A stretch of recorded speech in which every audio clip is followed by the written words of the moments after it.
Welcome, welcome, friends. It's good to see you. As you make your way into this resolution hearing, if you would please type your name, parish, and whether you're clergy, lay delegate, or warden into the chat, that would be great. Will help us to know who's here and get to know each other. We're just going to give it 1 minute to make sure we let everyone in from the waiting room, and then we will get started.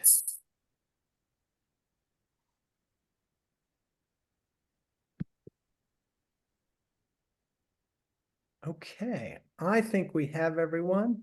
Welcome again. Welcome to the first of 2 resolution hearings. My name is Andrew Walter, and I serve the diocese as Canon to the Ordinary and Chief Operating Officer. Tonight's hearing focuses on 3 of the resolutions submitted for consideration at Diocesan Convention. The first, Migration with Dignity. Second, Sacred Ground as Anti-Racism Training. And the third resolution, Ordained Deacon Compensation. This hearing is an opportunity for you to hear very briefly from the resolution sponsors, and then to share any comments or questions you may have about the resolution. Please keep yourself muted at all times unless called upon to speak, as that will help the audio for all of us. In just a moment, I will ground our time together in prayer, and then I will invite the Reverend Ann Dursey, one of the lead sponsors of the first resolution, to say a few words, and after that, we'll open the floor for questions and comments. I'll serve as moderator, try my best to give everyone who wants to speak the chance to do so. The text of the resolution will be on the screen as the sponsor is speaking and during the question and answer time, so that way we all have the resolution in front of us. But because the resolution will be on the screen, I won't be able to see you if you want to ask a question or share a comment. So please type into the chat. You can type your question or comment into the chat and I'll call on you, or just make it clear that you have something to say, and I'll call on people in order. I think that's it. Are there any questions before we get started? If so, please type into the chat. Thank you, Mildred. Mildred has said you can also be able to access the resolutions in English and Spanish using the link in the chat. Okay, seeing no questions, let's start with the prayer. The Lord be with you. And also with you. Almighty and ever-living God, source of all wisdom and understanding, be present with those who take counsel in the Episcopal Diocese of Washington for the renewal and mission of your Church. Teach us in all things to seek first your honor and glory. Guide us to perceive what is right, and grant us both the courage to pursue it and the grace to accomplish it. Through Jesus Christ our Lord. Amen. Okay, with that, I will invite Anne to speak to the first resolution, which is Migration with Dignity, and you will see the text of the resolution appear on your screen. Anne. Thank you so much, Andrew, and good evening, everyone. It's great to see you. I'm Ann Dursey. I'm a deacon at St. John's Norwood Episcopal Church in Bethesda, Chevy Chase. And our parish is one that has worked with immigration ministry for many, many years. I also served as the original, or one of the co-founders and co-leaders of the refugee response team at the Diocese of Washington that we established in August of 2021 to help deal with the influx of Afghan refugees. And I work with Montgomery County on the design team that's looking at how to improve refugee support in Montgomery County. I want to present tonight the Migration with Dignity resolution because of that experience, but I want to also give credit where credit is due. I'm a strong co-sponsor for reasons I'll lay out for you, but the The resolution was authored, and the drivers behind it were the Sanctuary Ministry, our colleagues at the National Cathedral who've done such great work on this, including Martin Dickinson and Dora Correa and Paula Mays and others. But I believe that this particular resolution really merits support in the Diocese of Washington for three reasons. First of all, the biblical call to welcome the stranger, the foundation for immigration ministry in our scriptures, is very strong. And it isn't just the welcoming the stranger, it also reaches into loving our neighbor in every respect as laid out in Matthew 25:35, and particularly respecting the dignity of every human being, which is in our baptismal covenant. And we need a strong affirmation at this moment of our commitment to that spiritual call and to strong and robust immigration ministry, and particularly ministry supporting the immigration ministry and migration with dignity, for a couple of reasons. First, more people are displaced globally today than they have and have ever been in our history, and there's no reason to think that that's going to lessen in the near future. In fact, we fully expect that it will continue and get stronger, and people will be migrating for many more reasons, including notably climate change. So the ministry of welcome and hospitality that's so fundamental spiritually is going to be more important in the future.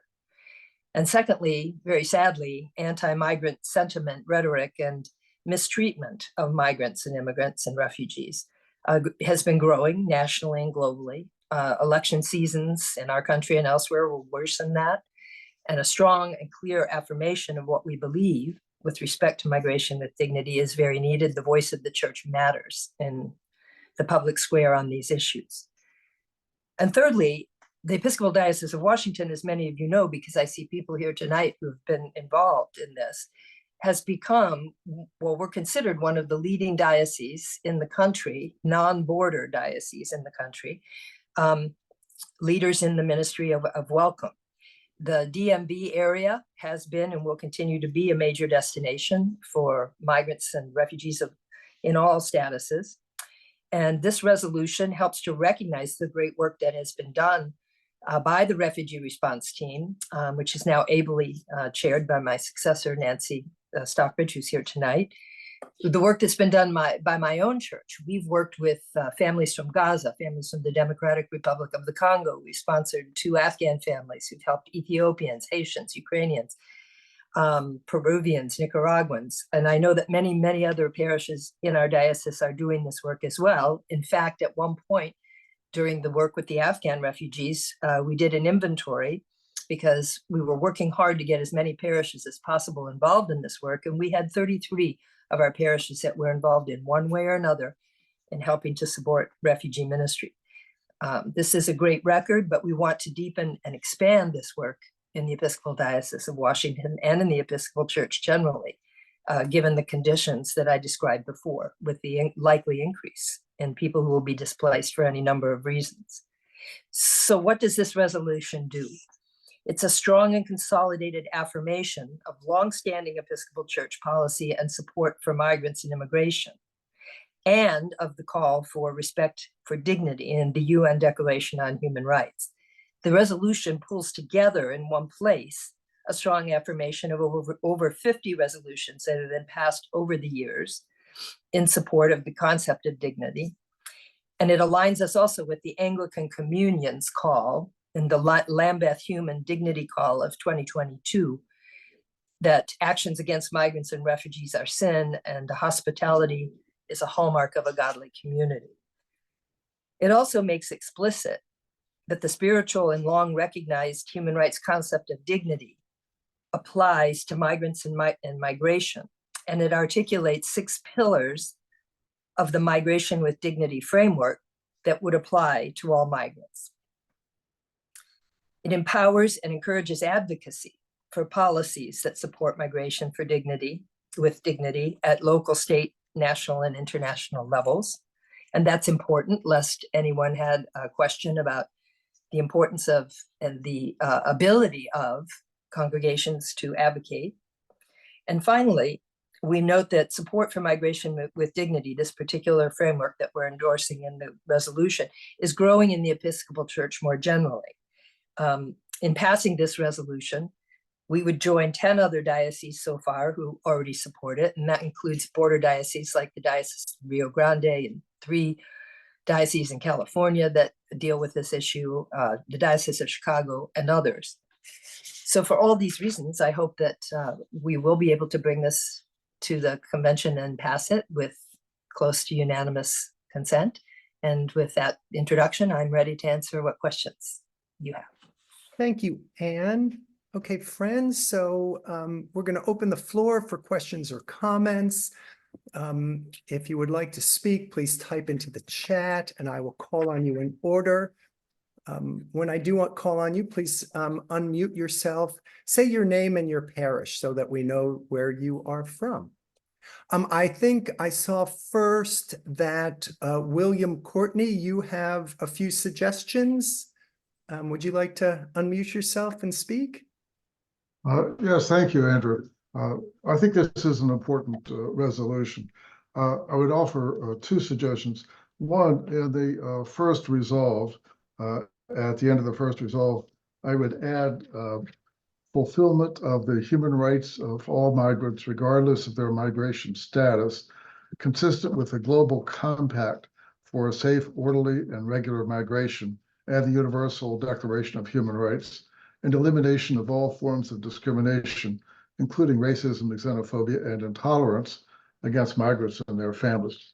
Now, this language comes from the 2018 Global Compact for safe, orderly, and regular migration. It's the first international agreement adopted under the auspices of the United Nations dealing with the full scope of migration issues. William, I'm going to just interrupt and say that was a lot for people to process. And so Okay. once you're done, maybe you could type that into the chat just so people could actually see the language. That would be helpful, I think. Okay. So just in a nutshell, this Global Compact adopted in 2018 and backed by United Nations General Assembly, a resolution offers an important framework for improved migration governance. It puts migrants and their human rights at the center and provides a significant opportunity to strengthen human rights protection for all migrants, regardless of their status. And then the second suggestion may have a, let's say that would be at the end of the last resolve, that may be of a bit more consequence. And that is to draw a distinction between legal and migrants that are not legal. So the current language reads at the end, by enacting new laws and policies guaranteeing their welcome, protection, and integration into our common human journey. The proposal would be the welcome and integration of all legal migrants into our common human journey, and full respect for the human rights of all migrants and refugees. We're in a situation now where both President Biden and other Democratic leaders, as well as Republican leaders, are calling for stricter border measures. So distinguishing that legal migrants, that we recognize that legal migrants are in a different situation from other migrants, will help make the resolution, if you will, more credible with broader audiences. Thank you. Thank you, William. Again, if you would maybe want to type your first, what you said at first into the chat, that might be helpful for folks. And I know that was a lot to process, but anything you want to respond to? No, I will wait to see what William wrote, and then I need to get that language, and Right, of course of course. welcome other comments from others here. Yes, wonderful. Next, I see Myra, you had a comment. I'm not sure of your last name, but if you would like to unmute yourself and let us know who you are in your parish, that would be great.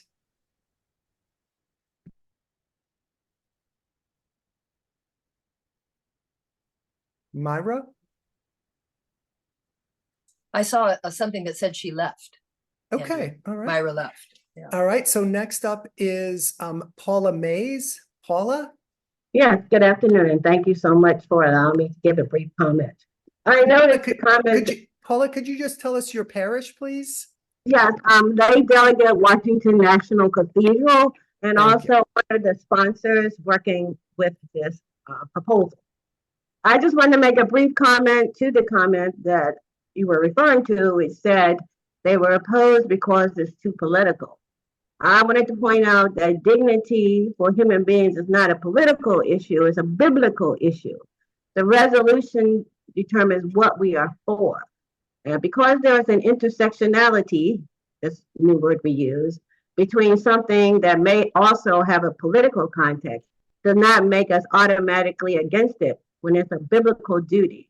And I would also indicate that I don't think that we need to separate legal from illegal, because the issue is dignity for all human beings. Those who are fleeing their countries, as already been discussed, deserve dignity. Whether or not they're legal, that's a legal issue. It is not a biblical church issue. So I would hopefully hope that everyone considers this resolution for what we are for, which is our biblical duty to provide dignity and support for human beings who've left everything seeking salvation and sanctity. Thank you, Paula. Nancy Stockbridge. Would you like to Thank speak? you. Yeah, hi, Thank Nancy. you very kindly, Andrew. I am Nancy Stockbridge. I represent St. John's Olney as a deacon. I am also the current chair of the refugee response team. And we have over 80 people that join us and receive the information about the current situation and how we can be of service here in the Diocese of Washington. I am wholeheartedly in support of this resolution because what it has done for us is it has created a clear framework of what we are for. Because so much of what we have been doing as a reaction to issues and to situations, this lets us move forward with a thoughtful approach to how we welcome people. Again, I would agree with Paula, it is a biblical call. It is, we can use this resolution for advocacy as well as for support for the parishes that are currently involved and want to be involved, to be of service and to answer God's call as God is calling them to be in this ministry. Thank you. Thank you, Nancy. And thank you, William, for typing into the chat. Friends, if you check in the chat, you'll see what William's first suggestion is there. Thank you for that. Eric Delk, you had a question? I see the question in the chat, and perhaps you can see Eric's question right there in the chat. Let me see if I can. It's right. It's towards the bottom, just above William's suggestion. Yes, I'm muted myself. Yeah, I Perfect. put my question in the chat. The question is I can read the question, which is, so if passed, EDAL will be represented as one of the dioceses that advocates for migrants and how our members may act.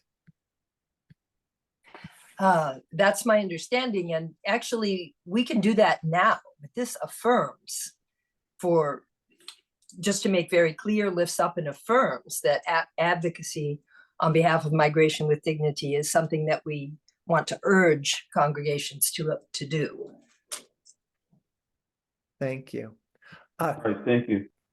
Clara, I see you had your hand raised. Would you like to unmute and ask a question or share a comment?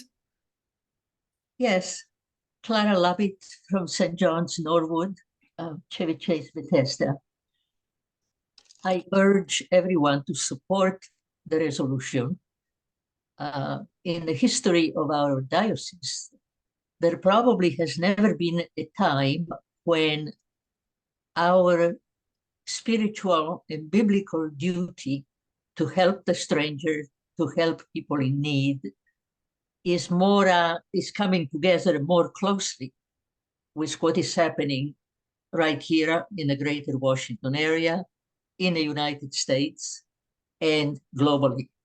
For the reasons Darcy articulated in the introduction, we are experiencing a tsunami of migration across the globe, not just on our southern border.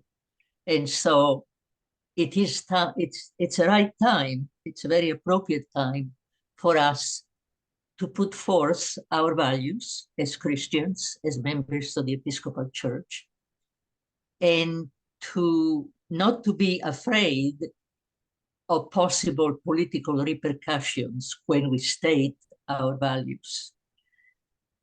I have lived in 2 border states, Texas and Arizona. I am myself an immigrant, and that is why I look not only at what is happening right here, where I live, and where we have opportunities to welcome strangers, I also look at the causes of the global migration that are impinging on every country in the world and will be more significant in the decades ahead.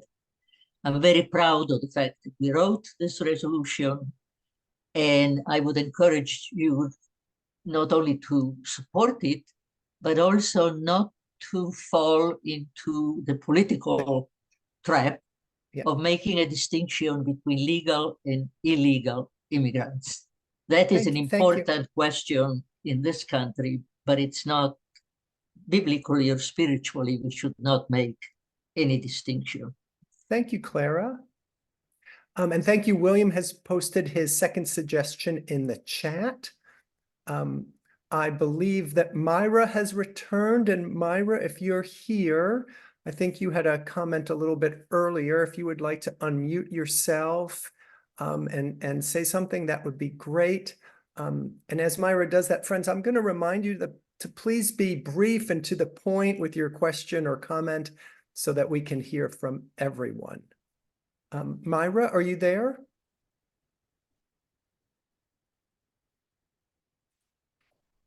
Okay. Not hearing from Myra.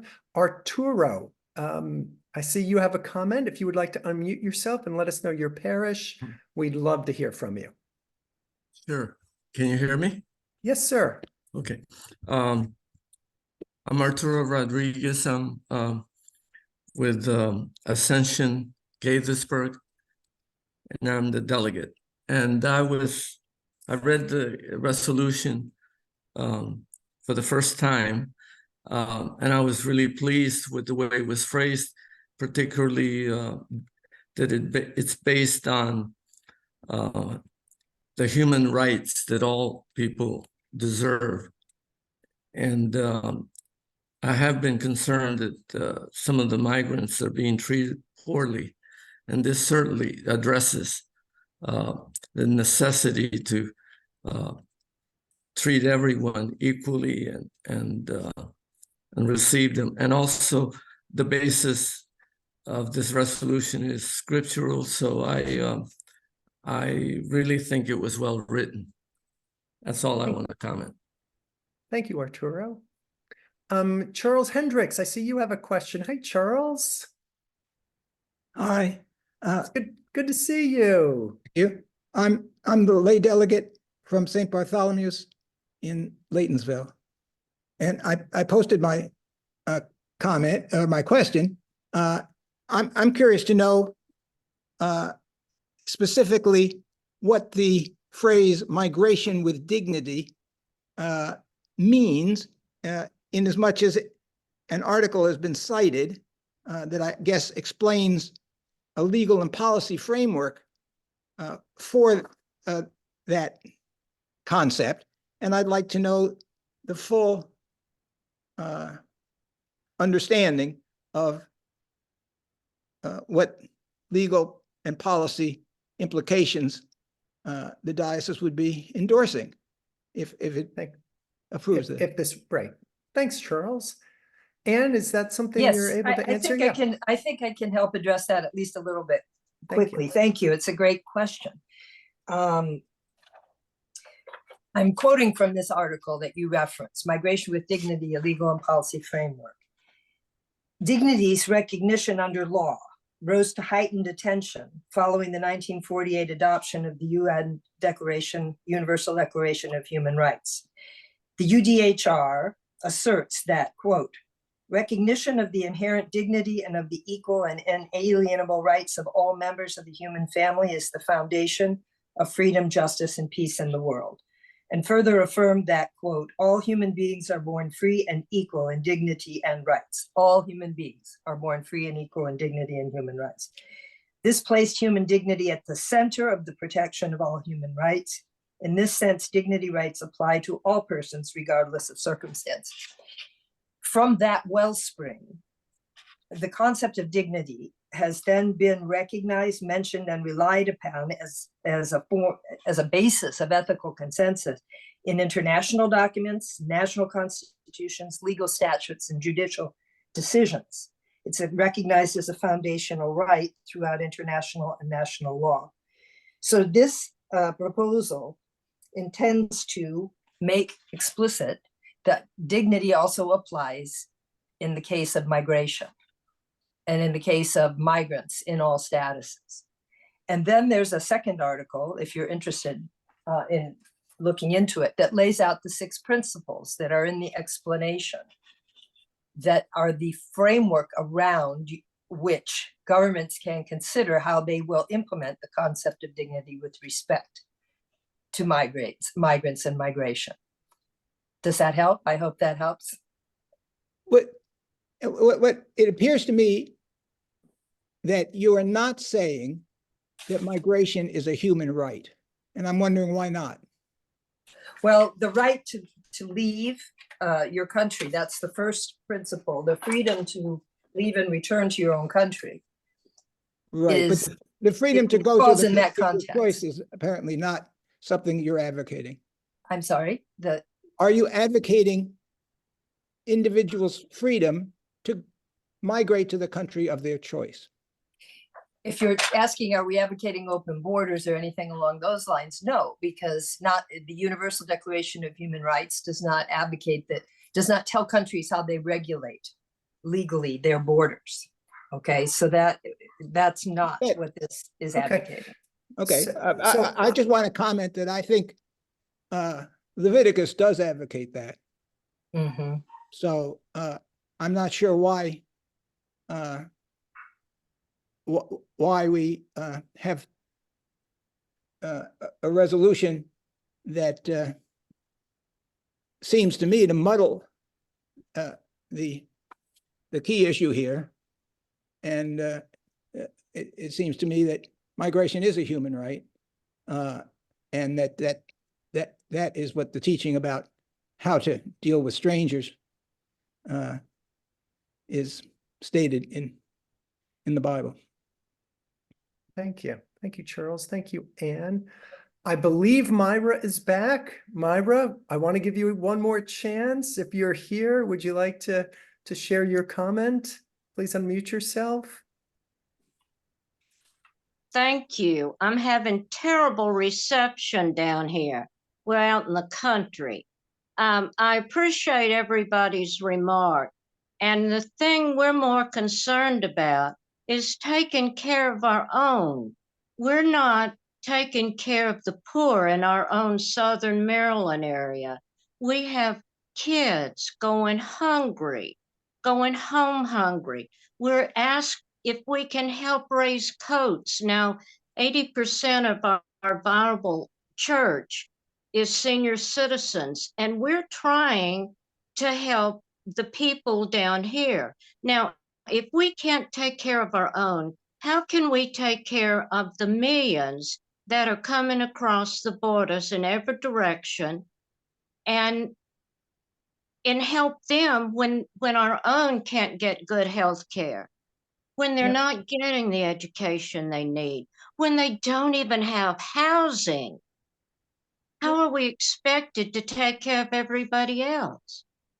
Thank you, Myra. Anne, would you like to respond? Well, that's a very legitimate question. And the answer that I would give is that the resolution isn't calling for better treatment for any group. It's calling for fair and equal treatment for all people who enjoy the same rights as fully documented children of God. It's again back to the scriptural basis of how we relate to human beings, all human beings. So the issue of providing for everyone is a legitimate policy issue for governments to consider.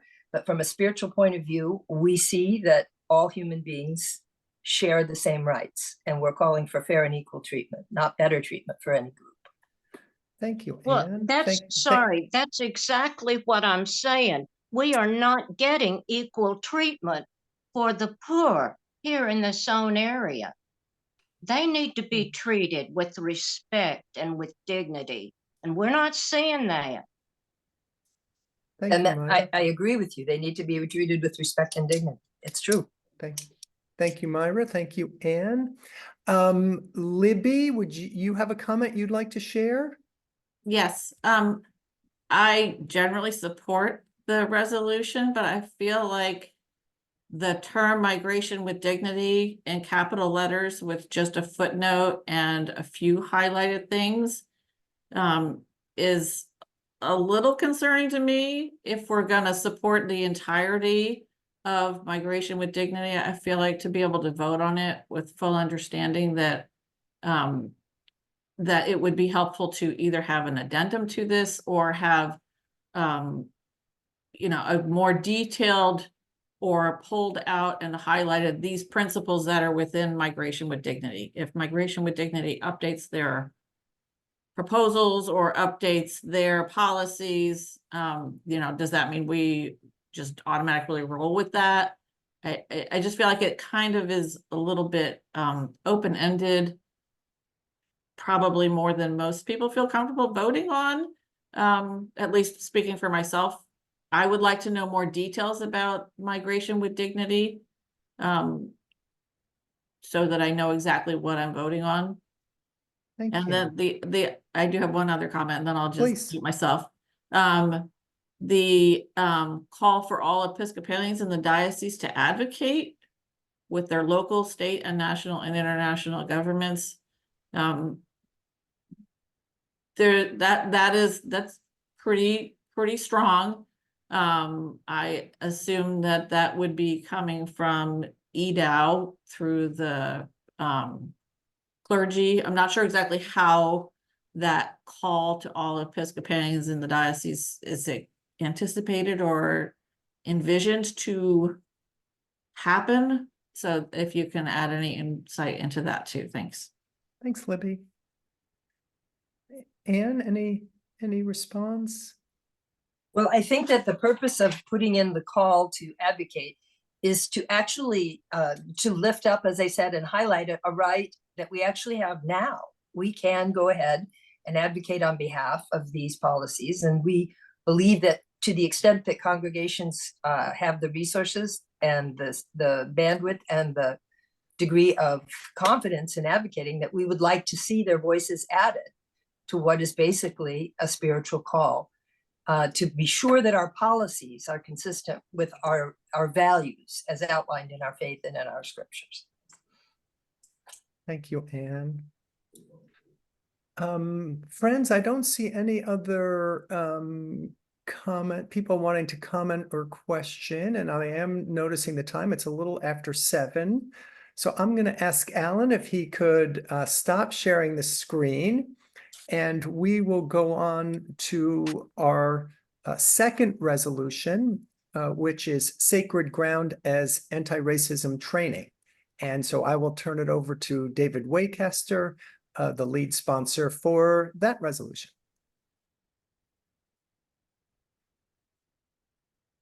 David. Good evening, everyone. I'm David Waycaster. I'm the rector of Grace Church in Georgetown. And this resolution addresses the fact that currently completing the Sacred Ground curriculum does not fulfill the requirement for anti-racism training.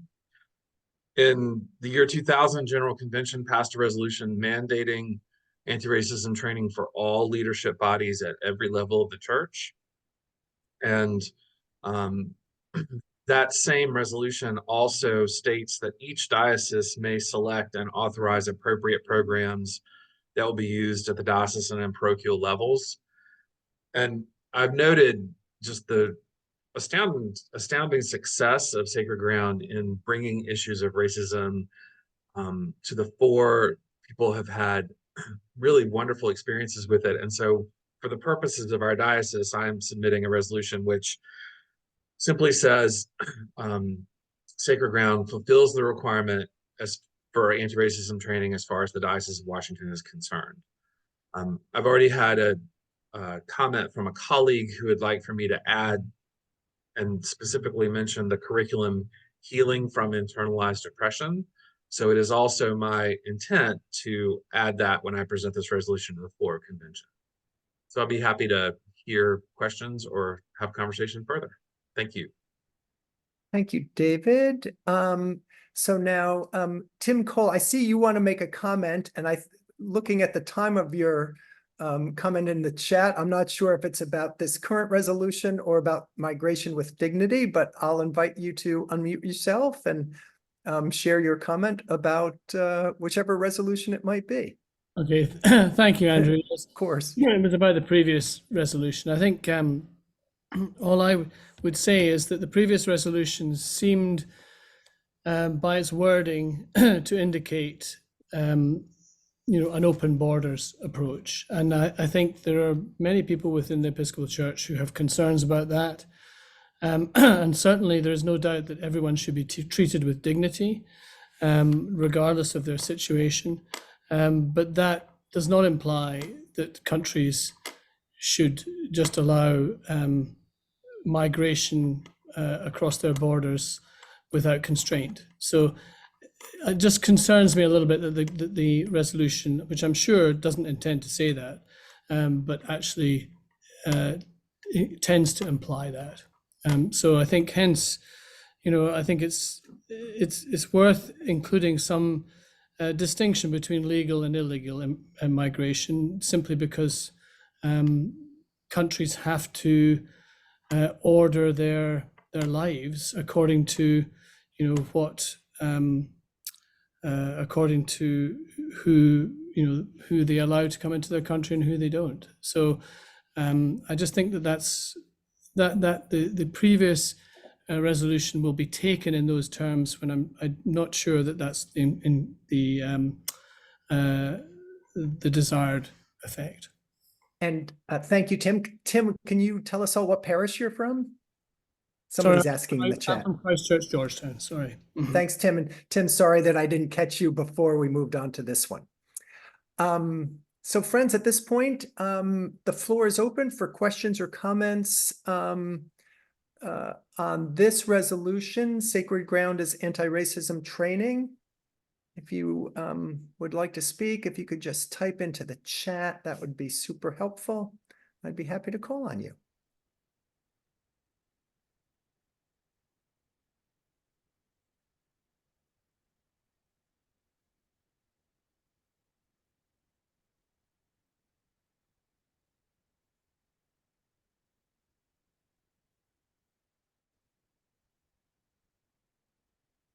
Thank you to the folks who are commenting on the previous resolution. Chandra Lewis, do you want to comment on this resolution? If so, please unmute yourself. Hi, I'm Chandra Lewis from St. Paul's Rock Creek, and Reverend Costa. I'm sorry, did I say your name wrong? When you when you talked about Sacred Ground, and then you added another form of training, what was the name of it again? It was internalized. Healing from internalized oppression. Right. Okay. I should take the training, and I just wanted to agree with you and second you that I think that would definitely be a good training as well for everyone to take. Thank you. Very good. And since we're talking about training, I saw a question, David, from Jessica Church. What existing curriculum currently counts for anti-racism training? What's the current curriculum? So there's several. There's one called Seeing the Face of God in Each Other. There's another one called Becoming Beloved Community. And this resolution just simply adds sacred ground and healing from internalized oppression specifically to that list. And David, I see another question. Could you say a little bit more about what is it? Healing from internalized oppression? About that curriculum? So the healing from internalized oppression is specifically aimed at people of color, and it is designed to help address the issue of racism from a perspective that helps people of color consciously think about the internalized oppression that they have experienced over their lives. It's been offered within the past year in our diocese, and I was asked to include this by Peter Schell, who's the rector of Calvary on Capitol Hill, and I'm perfectly open, and I was happy to do that. Thank you. Thank you. Okay, Michelle Morgan, I think it's your turn. He said with trepidation. Well, good morning. Good afternoon. My name is Michelle Morgan. I'm the rector up at St. Mark's. I just want to say that I think that this is a long time coming, David, and I fully support it. And one of the things that an ongoing training happens for me, and I'm not speaking for anyone else here, just for myself, that this gives me an opportunity to unpick some of the things that I was raised with and that I just don't give thought to. And I think that this particular one has some heat in the diocese now. People are taking this training, and it should count towards that, because trying to slot yet another training in and only having one option is difficult at best. So I really appreciate this, and you have my full support, and I just wanted to tell you thank you. Thank you, Michelle. I will say that as a white person who grew up in Mississippi, I was socialized not to talk about race because it was rude. And what that does is support the status quo. And so one of the things about Sacred Ground is that it gives white people permission to talk about race and to consciously think about it. And so thank you very much for that. Okay, Janet Sargent. Yes, I took the Sacred Grounds course the first time it was taught. Janet, I'm sorry. Could you just let us know what parish you're from? Yes, St. Paul's in Waldorf. I took the course the first time it was offered at St. Paul's. We are now on, I believe, our 4th iteration of the course. And we've had people who have taken it and said it changed their lives. So I totally support this resolution, and I hope it passes. Thank you. Thank you, Janet. I appreciate that.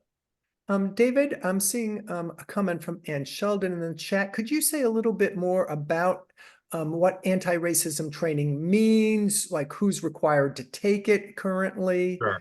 That'd be great. So,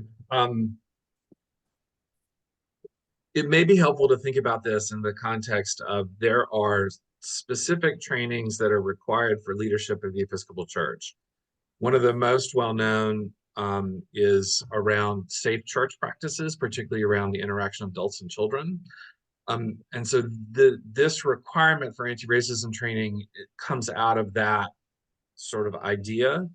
And it is an effort, as I noted, General Convention in 2000 passed a resolution. So what that resolution actually requires is that every vestry member, every member of Diocesan Council, every member of the Standing Committee, every member of the Commission on Ministry, all diocesan staff, and all church center staff, and every clergy person, and it's everybody in a leadership position in the Episcopal Church is covered by this resolution. Now, the reality is no diocese is anywhere near fulfilling that requirement. So another reason I'm proposing this is that this just brings our diocese that much more fully into the requirement for anti-racism training. I hope that answers the question. I think so. But just to piggyback on that, I see a question from Catherine N. Does adding Sacred Ground or other training actually require a resolution? It does require a resolution because Sacred Ground has not been officially put on an official list at the Executive Council General Convention level. And so what this resolution does is simply say that for the purposes of the Diocese of Washington, Sacred Ground fulfills the requirement for anti-racism training as articulated by the General Convention of the Episcopal Church, which is fully within the right of the diocese to do. Thank you, David. And I see Steve Miller just is asking, why has it been the case that Sacred Ground has not counted so far? If you have any ideas. Steve, I do not know the answer to that question. Thank you, David. Thank you. Let's see. Chandra Lewis, do you? Yes, I just had one other comment. Please. Are you saying when you talked about healing from internal oppression, that program, will that be added along with Sacred Ground? You had said that it's geared more towards people of color, right? But I think everyone should be a part of this program.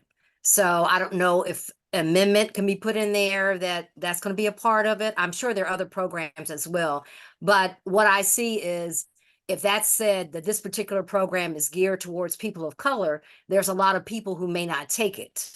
And I think that it is very well done and everyone needs to attend this program. That's my comment. Sandra, thank you very much. And I agree with you. Because really, I see the call of the church, the Christian church, not just the Episcopal Church in the 21st century, as building relationships and enabling people who are followers of Christ and not to be in relationship with each other. And to my mind, racism is a barrier to those building those sorts of relationships. So anything that we can do to give white people permission to talk about race and to give people of color permission to feel what they feel and consciously think about why they feel what they feel and what they've experienced, and to have conversations across traditional lines, I think is really important. So that it is, so yes, I think that this resolution does not limit anyone. It is, and it would be my hope that as these things are offered, they are open. No.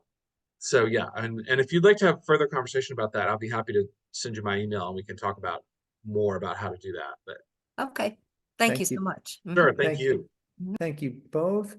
I will just respond to Mark Edwards' comment in the chat. Yes, we could post links to that article once we get them from the sponsors of the previous resolution. Thank you. Sarah S. from All Souls. Hi, yes. Sarah from All Souls. This is hopefully just a very minor language suggestion. Not knowing about Sacred Ground at all, I just Googled it. I found the site for it. Was a little bit confused under the first resolved completing a Sacred Ground course. It was like a Sacred Ground, the administrator of the course. It seems like saying the Sacred Ground course would help clarify that it is a course, particularly since it looks like it's a 7-part series. I don't want there to be any confusion that you can just do one part of the series and that counts as a course, if that makes sense. Yeah, Sarah, thank you. That does make sense. So yeah, I think I was coming from the point of view that there are people who have taken it multiple times. And so just the fact that somebody does it once fulfills the requirement. So yeah, let's see. Completing the Sacred Ground course. Okay, sure. Thank you. Appreciate that. Again, super minor language thing, but I think it would help clarify. Thank you. The intent. No, I appreciate that. And you're absolutely correct. Language is important. So thank you. Thank you. Arturo, please remind us your parish, Arturo. Ascension Gatesburg. Thank you. Yeah, I think this resolution is certainly passable, given that it gives us another resource to meet a requirement.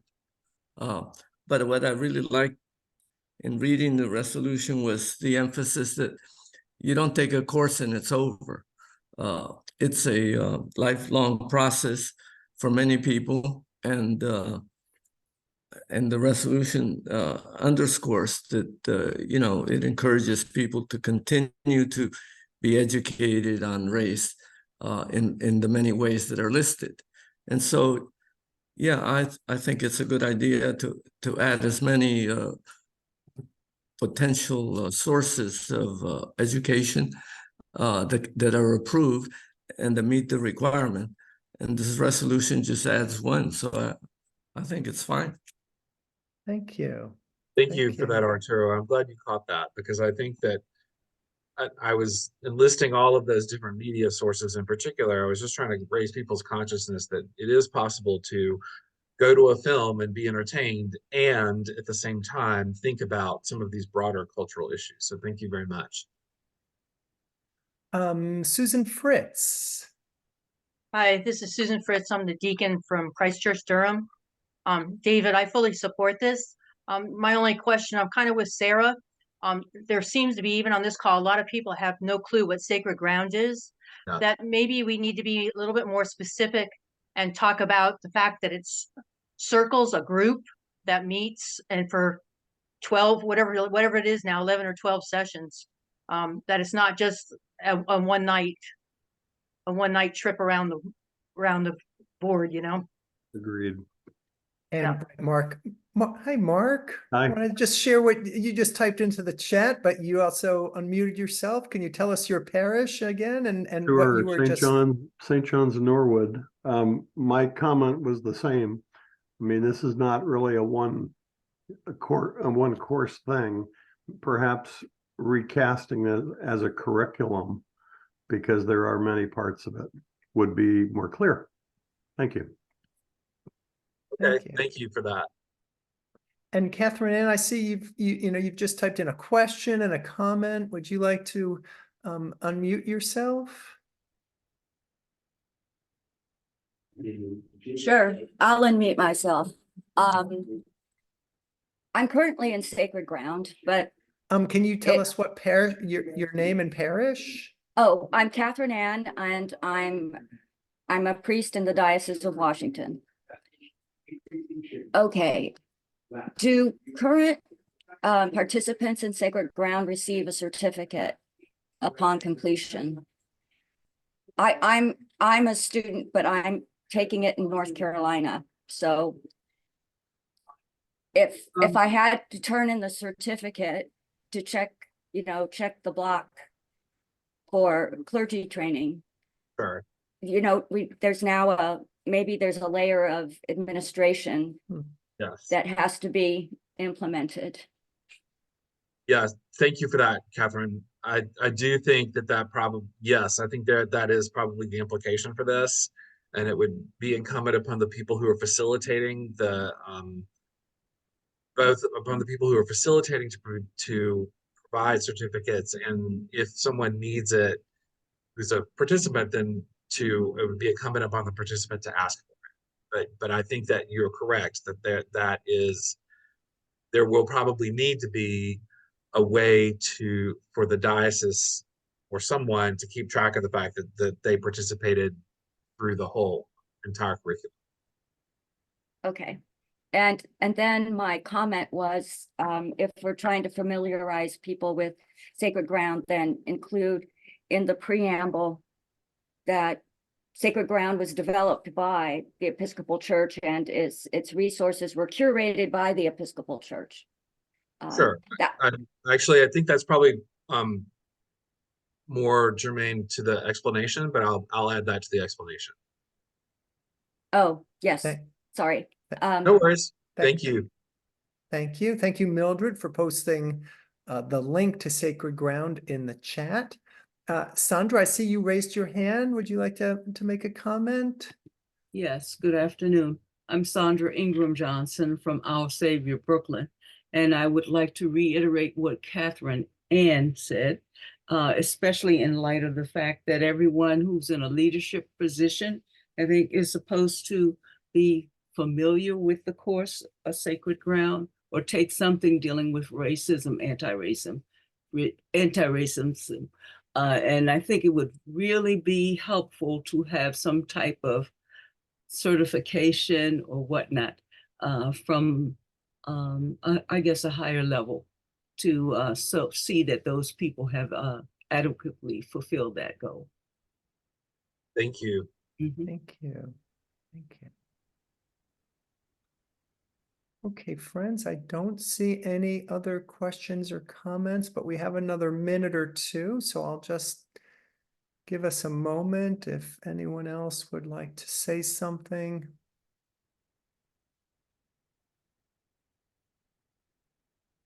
Andrew, it's Tim here from Christchurch. I just wanted, I mean, to my knowledge, the diocese has not mandated any particular training on this for clergy or lay people. And, you know, we have taken our own approach to this and run our own kind of course on this. And I just wonder, I mean, I'm in favor of the resolution totally, David. I mean, if people want to take sacred ground, then it's entirely proper that should be an authorized program by the diocese for this purpose. But I'm not aware of the diocese mandating any training on this. It's actually General Convention that's mandated the training. So the diocese is made to select and authorize appropriate programs, but they haven't, to my knowledge, done that. But yeah, that's probably. So we have taken our own approach to it, but you know, I'm just interested, you know, whether the diocese will at some stage mandate some training or not. May I ask a question or a point of clarification from David? Sure. So David, what I'm trying to understand, and I think I feel like we've drifted a little bit, so I'm just trying to recenter us, is that my understanding is when I got to this diocese that I was expected to take a very specific training, and trying to make sure that we get all the dots covered. It's just like when we pass these things in resolution, I trust that the staff will make it work for us. And if it doesn't, we will call them out on it, right? But I was told that I had to take that training, and I did. And I hear that this is an expansion of offerings for it. And I guess my concern is, and no disrespect to my colleague Tim, that if all of us are doing our own thing, sometimes our common language gets lost. And, you know, common language can mean group step or lockstep, and that's not what I'm saying. Is I think as an Episcopalian, the Book of Common Prayer and a common way of being together makes a lot of sense. So that's kind of what I'm thinking you're driving towards, or have I lost the plot is what I'm asking, David. Well, so my friends, so I also see Catherine Ann is asking, I thought diocesan authorized program is becoming beloved community. She typed that into chat. Mildred has Mildred, you just shared that with me, something from the clergy manual about anti-racism training. But David, maybe you could just sort of summarize again, what are the requirements for clergy and lay leaders as you know them around anti-racism training? So the requirement is simply that clergy are required to, and lay leaders are required to have anti-racism training, and the specific requirements actually come from General Convention, not from the diocese. And there are a number of curricula that are have been licensed and have been put out. Becoming Beloved Community is one, Seeing the Face of God is another. So part of what I'm trying to address is that when Sacred Ground was originally published, it said in its introduction, specifically, this will not count as anti-racism training. I've never understood why that is. And so when I've asked the president of the House of Deputies about this, she pointed me to this resolution from 2000, which allows dioceses to officially designate curricula around anti-racism training. And so that's the genesis of this resolution, is that, again, for the purposes of the Diocese of Washington, Sacred Ground will count as anti-racism training and will allow us to fulfill that obligation. Thank you. And Mildred, my colleague Mildred, who's one of our technical hosts, asked me a question privately in the chat, and my answer is yes, Mildred. If you would share that with the group, that would be great. Okay, friends, we're almost at time. What sort of one last question or comment for David? Thank you, Mildred. Friends, Mildred's just posted in the chat a note from the clergy manual about anti-racism training.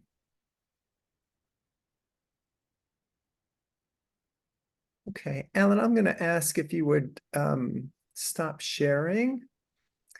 Friends, at this point, we will move on to the third and final resolution for this evening, which is ordained deacon compensation. And I will now invite Archdeacon Steve Seeley, one of the lead sponsors, to unmute himself and introduce this resolution. Steve. Thank you, Andrew, and thank you everyone for taking time out tonight to attend this hearing on all the resolutions, all great questions and comments. The final resolution tonight is in relation to deacon compensation, and it is motivated primarily by the fact that those called and ordained to the diaconate currently serve without compensation. And it's not the issue of compensation so much as that it prevents them from participating in the church pension group and the benefits that come to all clergy that are paid clergy in the Episcopal Church. And the church pension group a few years ago, I think 2 or 3 years ago, just went to work to figure out how this could change without having great financial impact and without really changing the fact that deacons are serving as a servant ministry, if you will. And very simply, it's this, that if the parish pays the deacon $25 per month and pays the applicable assessment to the church pension group, then they would qualify for church pension group benefits as a clergy person in the Episcopal Church. The long and the short of it is that for $354 per year, deacons would then be able to participate both at that minimal level and also by making any private contributions that they may choose to do on their own. This really is nothing more than equaling the playing field, if you will, for deacons to participate and have the benefit of the benefits provided to all Episcopal clergy who are employed and paid by the church, and it's extending those same benefits to deacons who are right now uncompensated. In order to do that, it does require a resolution and approval by the Diocesan Convention. We are number 22 in line for this particular resolution. 21 other dioceses have already undertaken this resolution and approved it for their own deacons in their own diocese.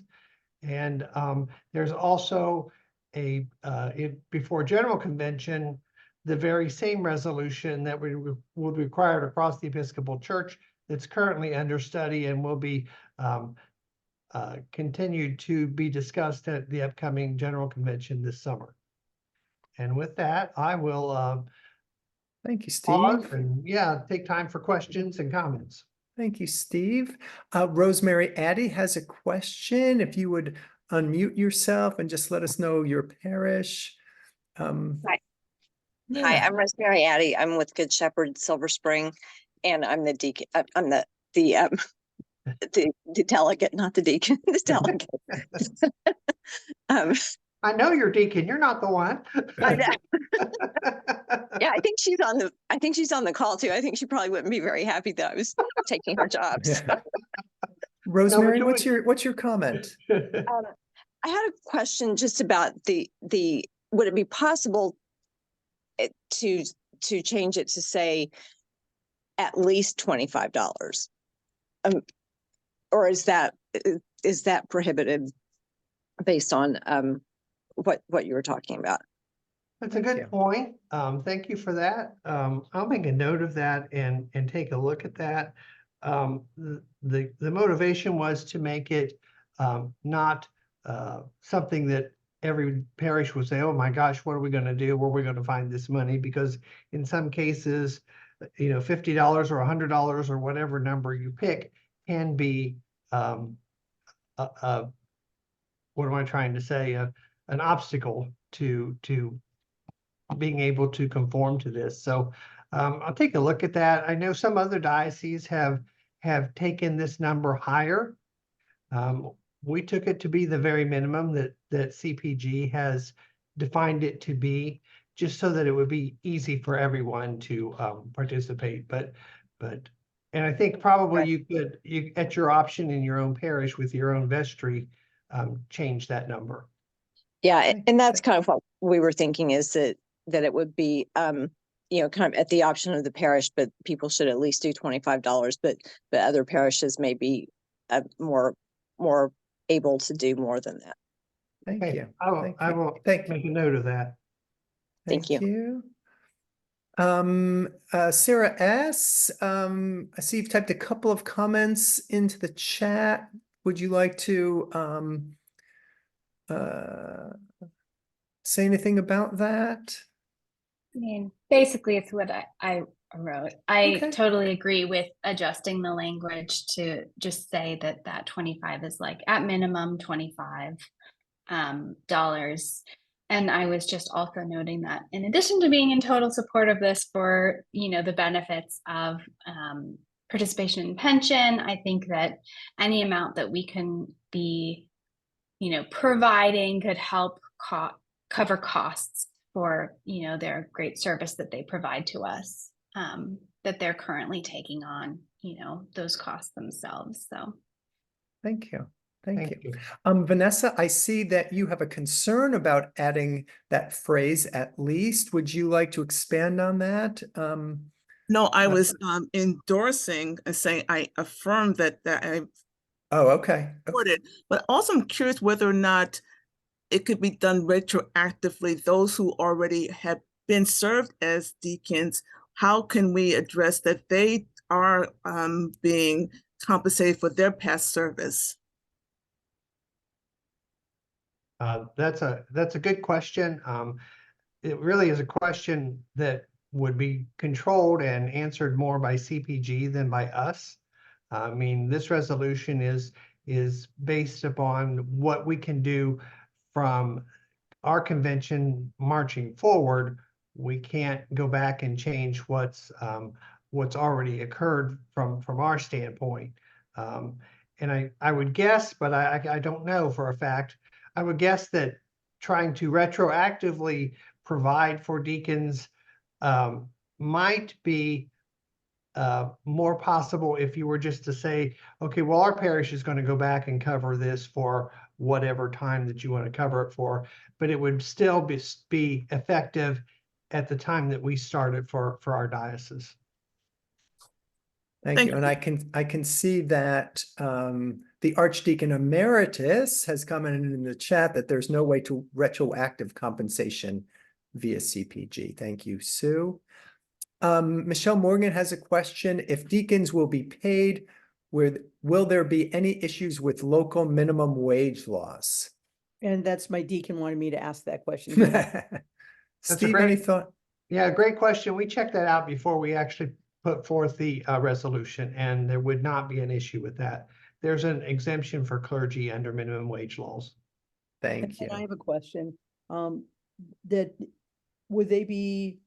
They're not viewed as contractors because they're clergy, right? So we wouldn't be having to fill out paperwork at the end of the year.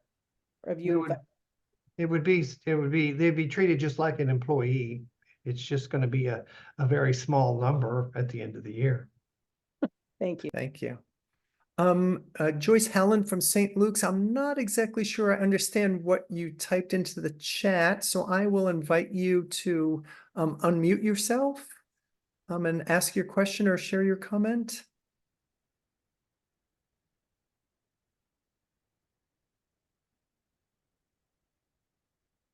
Joyce? Yes, sorry, I had to find my microphone to unmute. You did. I'm going to point out that,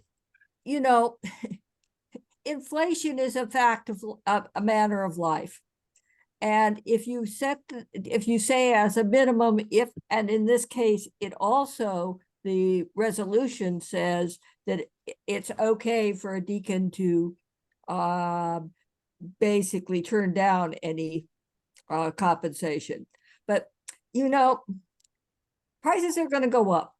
They have for many, many years, and I don't think they're going to stop now. And at some point, $25 is going to become rather small. It's already small, but it becomes smaller and smaller. And the minimum that the pension fund may require may be more than $25. And this will allow the resolution to stay in place, and we don't have to mess with it again if you make it a minimum. Does that make sense to you? Yeah, the $25 minimum is the minimum established by CPG in order for a deacon to qualify for benefits under the clergy pension group programs. Okay. So it's in relation to expenses, it's really an arbitrary number because it really, as you said, it's a very small number and it's not really going to do anything to help a deacon offset expenses. What it really does is it allows the deacon to participate with clergy pension group programs. Thank you. Exactly. Thank But you. then if CBG Joyce, increases it, Joyce, yeah. I'm gonna go on to the next person if that's okay. I think you made your point and Steve responded, so thank you. Mary Nesnick, I think you have a question.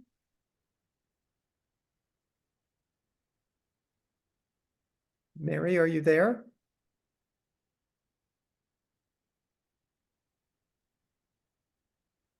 Okay. Eric Delk, you have a question.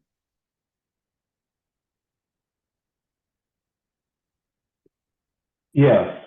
If I remember resolutions, do they need to be passed 2 consecutive conventions? No, that only changes to the Constitution need to be approved at 2 consecutive conventions. All right, thank you. You're welcome.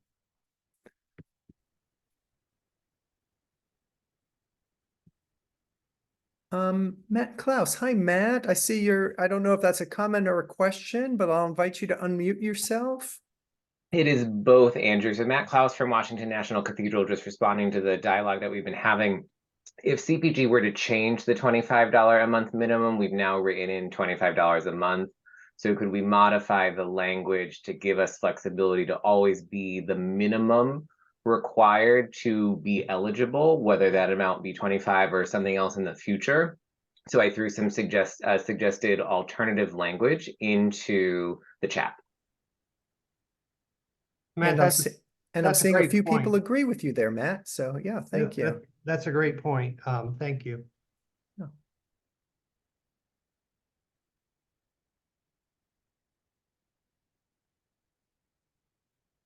Other questions or comments, friends?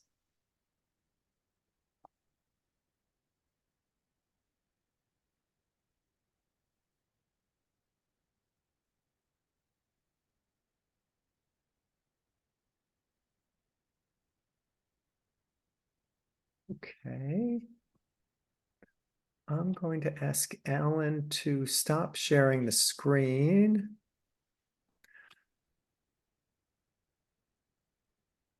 Friends, thank you all so much for being here tonight and for this really good engagement on these 3 resolutions.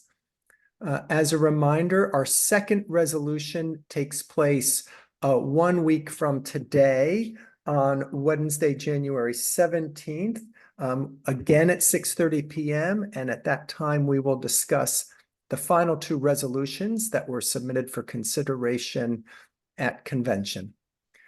Just a couple of other dates in the run-up to convention. On Tuesday evening, the 23rd of January, we will hold a practice voting session for new and returning delegates who would like to practice voting electronically. We will be sending out notification and invites to that. That will be for clergy and lay delegates to convention. if you would like to practice voting using your iPhone, we will have a session for that on Tuesday night, the 23rd. I hope all of you have received an invitation to the Friday night of convention, Friday night, January 26th. We have a really great event planned. There is information and registration information available on the website. And I'm hoping my colleague Mildred could post a link to that in the chat right now. And then, of course, convention takes place on Saturday, the 27th. Registration, I think, begins at 8 a.m. and look forward to seeing you all there. So again, next up will be our resolution hearing next Wednesday, the 17th at 6:30 p.m. Thank you all so much, and enjoy the rest of your evening. Thank you. Thank you. Thank you. Be safe.